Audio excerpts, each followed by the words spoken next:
So you left your body here and went to heaven. What is in heaven, you must know. You know what's in heaven? Oh, you must know, you're going In Hindu heaven, food is good. If you are a foodie, that's where you go. In another place, there are white-gowned ladies floating around in the clouds.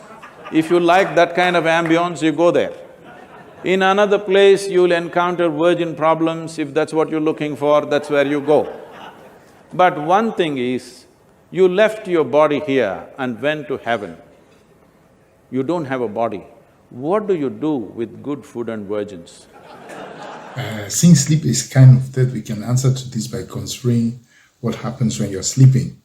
When you are sleeping, your soul leaves the body and goes where God wants. And this is written also in the glorious Quran, chapter 39, verse 42, that for those who die during their sleep, for example, God takes their soul, and that those who do not die during their sleep, the soul is ordained to be given back to them until the day that is appointed.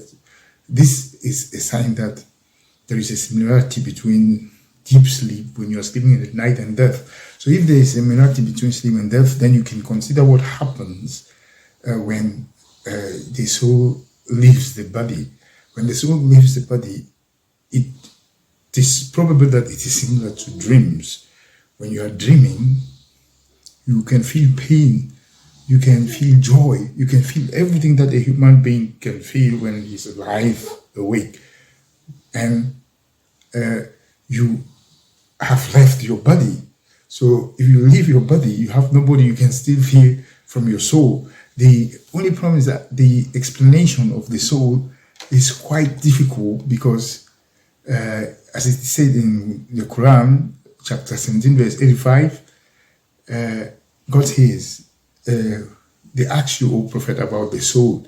Say, its nature is known only by my Lord, and you have been given but little knowledge about it. So even the Prophet was not given enough knowledge about the soul, meaning that the soul is a bit complicated. But there is an explanation from the creation where it is said in both the Christian and Muslim scriptures that the soul is from God. It is God who breathed the soul into the human being, and because of the responsibility of the human being, he might turn bad or good, but the soul is something that is given by God himself.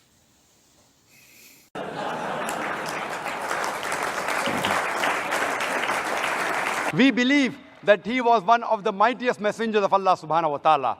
We believe that he was the Messiah, translated Christ. We believe that he was born miraculously without any male intervention, which many modern day Christians today do not believe. We believe that he gave life to the dead with God's permission. It's become so much a part of our daily language, I believe this, I believe that, then I believe other things, everything. Belief essentially means you have concretized your assumptions about life and beyond. Seeking means you have realized that you do not know. I do not know is a tremendous possibility. Only when you see I do not know, the possibility of knowing becomes a living reality for you.